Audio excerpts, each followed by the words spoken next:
Hi అండి, అందరికీ నమస్కారము. కార్తీక పురాణము 17వ అధ్యాయము. అంగీర సూక్త తత్వ బోధ పార్వత్య శ్రీ శంకరోక్త జ్ఞాన బోధ.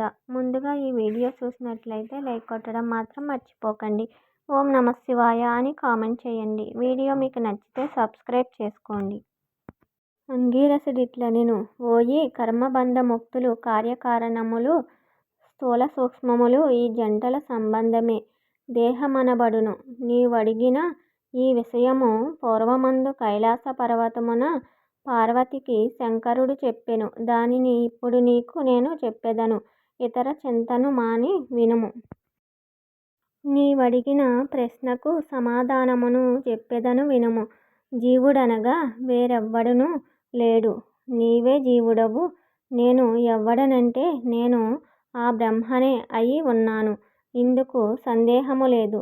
దేహమేననడి బుద్ధిని విడిచి నిత్యమైన ఆత్మను గూర్చి చింతింపుము. ఉద్భూత పురుషుడిట్లడిగెను, మునీశ్వరా, మీరు చెప్పిన రీతిగా వాక్యార్థ జ్ఞానము నాకు కలుగలేదు. కనుక అహం బ్రహ్మేతి, నేను బ్రహ్మనను వాక్యార్థమును ఎట్లు తెలుసుకొనగలను? ఈ వాక్యార్థ బోధకు హేతువైన పదార్థ జ్ఞానము నాకు తెలియలేదు. కాబట్టి విమర్శగా చెప్పగోరెదను. ఆత్మ అంతః కరణమునకు తద్వాపారములకు సాక్షియు చైతన్యరూపియు ఆనందరూపియు సత్య స్వరూపమునై ఉన్నది. ఇట్టి ఆత్మను నీవెందుకు తెలుసుకొనుటలేదు? సచ్చిదానంద స్వరూపుడును బుద్ధికి సాక్షియునైన వస్తువునే ఆత్మగా తెలిసికొనుము. ఈ దేహమేననడి బుద్ధిని విడిచి నిత్యమైన ఆత్మను గూర్చి చింతింపుము. దేహము ఘటమువలె రూపము గల్గిన పిండము గనుక ఇది ఆత్మగాదు. ఇదిగాక ఈ దేహము ఘటమువలె ఆకాశాది పంచమహాభూతముల వలన పుట్టినది గనుక దేహము వికారము కలది, ఆత్మగాదు. ఇట్లే ఇంద్రియములు ఆత్మగావని తెలుసుకొనుము. అట్లే మనస్సులు బుద్ధి ప్రాణములు ఆత్మ వస్తువులు కావు. దేహేంద్రియాదులన్నీయు ఎవని సాన్నిధ్యము వలన ప్రకాశించి పనిచేయుచున్నవో అట్టి వానిని ఆత్మగా ఎరుగుము అనగా అతడే నేనని ఆత్మయని తెలిసికొను మని భావము. లోపలికి మలచుకొనబడిన ఇంద్రియాలతో తెలియదగిన దానికి ప్రత్యక్ అని పేరు. ఇనుమును అయస్కాంతమనివలె తాను వికారిగాక బుద్ధ్యాదులను చలింపజేయునది ఏది కలదో అది నేను ఆ బ్రహ్మనని తెలుసుకొనుము.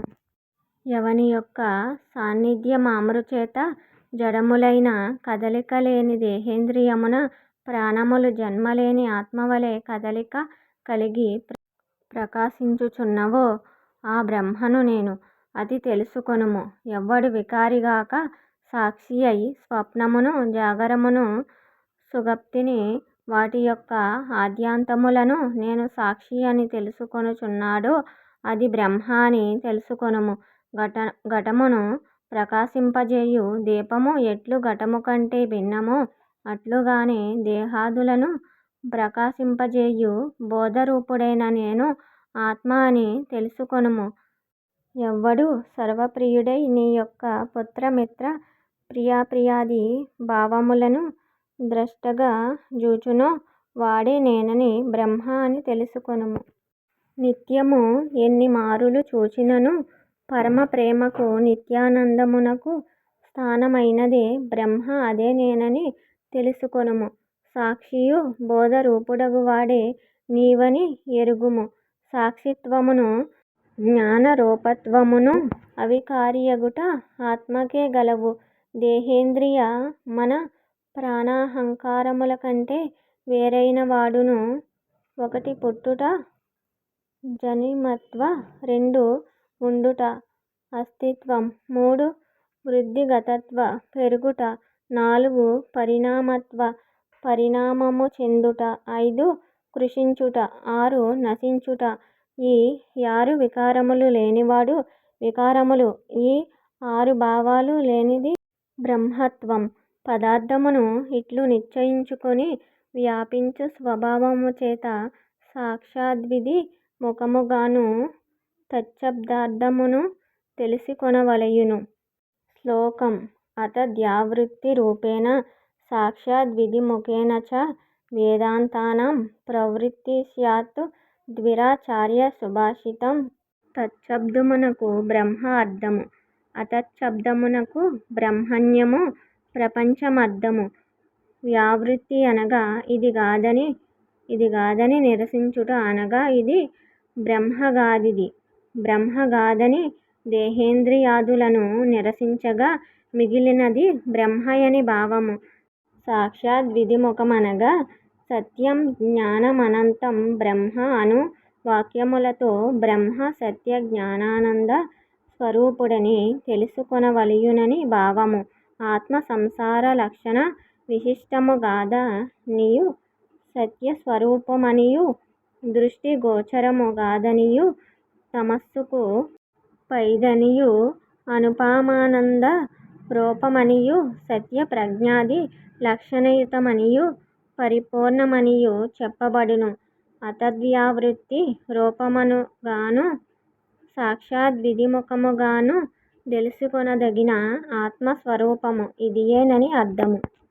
వేదముల చేత ఎవ్వడు సర్వజ్ఞుడనియు సర్వేశ్వరుడనియు సంపూర్ణ శక్తివంతుడనియు చెప్పబడుచున్నాడో చెప్పబడినదో ఆ వస్తువే బ్రహ్మయని తెలుసుకొనుము. నేననునదియు బ్రహ్మయనునదియు ఒకే అర్థము కలిగినవి.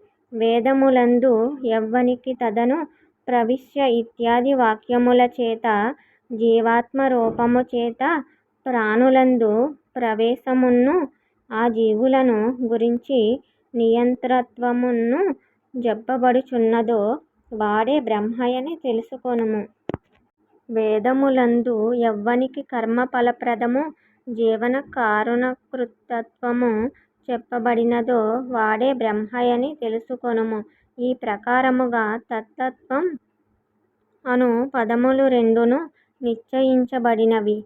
తత్ అనగా బ్రహ్మము, త్వం అనగా జవుడు అనగా నీవే బ్రహ్మవని భావము చెప్పబడినది.